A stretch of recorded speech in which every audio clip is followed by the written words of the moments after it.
Et montreuilloise depuis fort longtemps. Il y aura d'autres prises de parole, mais évidemment, beaucoup de monde voudrait prendre la parole. C'est la joie de Montreuil, on a toujours envie de débattre. C'est pas forcément prévu pour tout le monde, mais évidemment, on se fait l'écho de la voix de tous ceux qui essayent de parler à travers un panel de représentants montreuillois. Et évidemment, on entend nos camarades travailleurs sans-papiers qui sont en lutte. Et évidemment, on soutient toutes les luttes pour la réalisation de tous les sans-papiers. Bravo!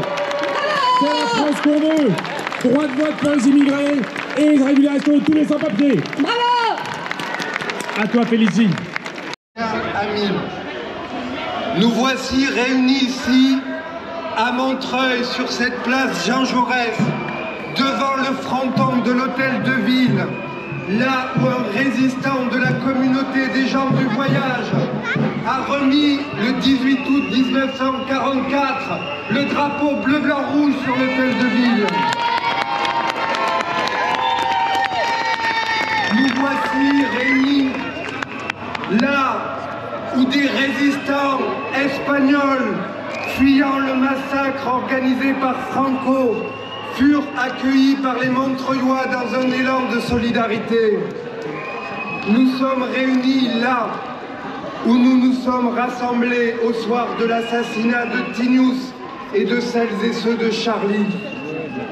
Nous sommes réunis ici à Montreuil où tout le monde vient de quelque part et où tout le monde est chez lui.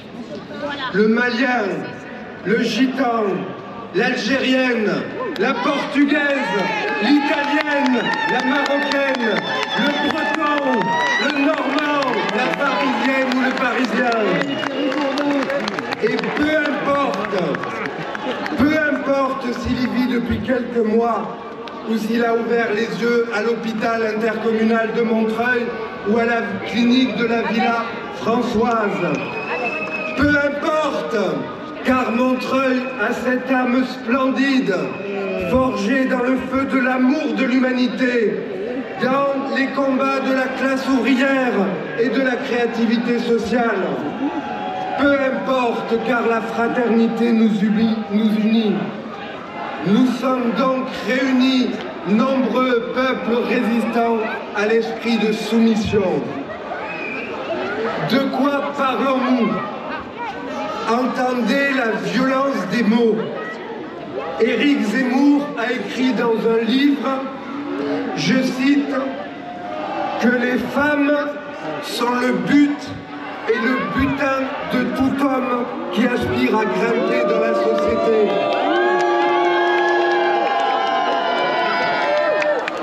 Dans un autre livre, il écrit encore, je cite, qu'aucune petite bourgade, qu'aucun village de France n'est plus à l'abri d'une équipée sauvage, d'une bande de Tchétchènes, ou de Kosovars, ou de Maghrébins, ou d'Africains qui volent, violent, pillent, torturent, tuent. Il dit enfin, parlant des enfants en situation de handicap, je cite, « L'obsession de l'inclusion est une mauvaise manière faite aux autres enfants. » Comme une sinistre farce de l'histoire, j'entends dans ces mots les mêmes idées qui se répandaient au début du siècle dernier dans toute l'Europe, préparant le lit du fascisme et du nazisme. Rien de neuf, que du racisme, juste la fermentation de la haine et juste la pourriture de la violence. La France serait menacée, dégradée, avilie. L'Occident et l'Europe seraient pris dans une guerre de civilisation contre un ennemi, l'étranger, le musulman, l'ennemi de l'intérieur. Et personne n'y échappe.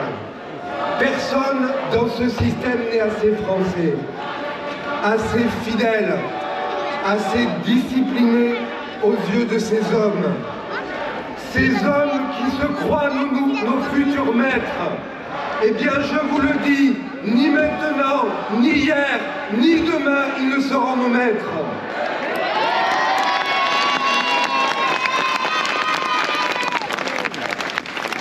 Je veux dire qu'ils insultent chaque jour, matin, midi et soir, ceux qui travaillent. Ils insultent chaque jour cette classe de femmes et d'hommes dignes, venus d'ici ou d'ailleurs, qui travaillent la nuit et qui se lèvent tôt le matin, que l'on ne voit pas, dont personne ne parle, qui sont mal rémunérés et qui sont ignorés. Ce sont ces femmes et ces hommes qui sont auxiliaires de vie, qui aident et qui accompagnent au quotidien les personnes âgées, les personnes fragiles, qui nettoient les bureaux et les bâtiments. Ce sont ces hommes et ces femmes qui font fonctionner les transports publics, qui sont manutentionnaires ou manœuvrent sur les chantiers. Ce sont ces milliers de jeunes Français qui sont livreurs, coursiers, qui partout courent nos rues toute la journée et à qui Éric Zemmour dénie la qualité de Français. Ce sont ces agents discrets, humbles du service public, mais qui accomplissent chaque jour dans nos hôpitaux avec ferveur et fidélité leur mission de service public. Ce sont les premiers de corvée qui ont soutenu la nation avec leur seule force durant toute la crise sanitaire. Bravo à eux, bravo à la France qui travaille avec dignité.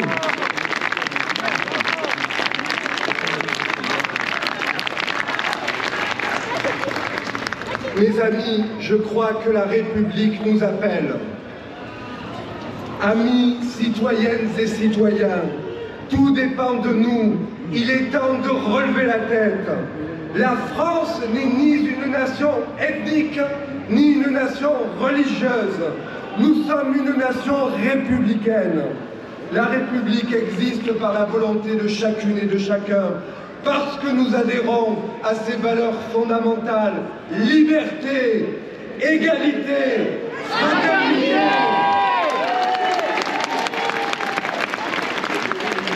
Et aujourd'hui, alors que nous sommes rassemblés, nous affirmons ici la dignité de chaque homme, de chaque femme, quelle que soit sa croyance, quel que soit son pays d'origine, quelles que soient ses options philosophiques. Nous ne laisserons rien passer, aucune insulte, nous ne les laisserons pas passer. Aujourd'hui, nous sommes debout, comme il y a plus de 2 siècles, en 1789, lorsque les femmes et les hommes de la Révolution fondaient la République. Nous sommes debout, comme ces lycéens avec Jaurès, à Albi en 1903. Écoutons un instant Jean Jaurès. La République est un grand acte de confiance. Instituer la République, c'est proclamer que des millions d'hommes et de femmes seront tracés par eux-mêmes la règle commune de leur action, qu'ils sauront concilier la liberté et la loi, le mouvement et l'ordre, qu'ils sauront se combattre sans se déchirer, que leurs divisions n'iront jamais jusqu'à une fureur chronique de guerre civile, et qu'ils ne chercheront jamais dans une dictature passagère une trêve funeste et un lâche repos. Plus loin, Jean Jaurès poursuit devant les lycéens d'Albi et dit « Le courage, c'est d'aimer la vie et de regarder la mort d'un regard tranquille. C'est d'aller à l'idéal et de comprendre le réel. Le courage, c'est de chercher la vérité et de la dire. C'est de ne pas subir la loi du mensonge, triomphant qui passe. C'est de ne pas faire écho de notre âme, de notre bouche et de nos mains aux applaudissements imbéciles et aux huées fanatiques. Citoyennes, citoyens, amis, nous vous proposons de lancer un appel, l'appel de Montreuil. Il revient aux républicaines, aux démocrates, à tous les citoyennes et à tous les citoyens d'empêcher le déploiement de ces forces obscures en assumant fièrement ce que nous sommes, en assumant nos valeurs, en assumant notre combat, en assumant notre manière de vivre.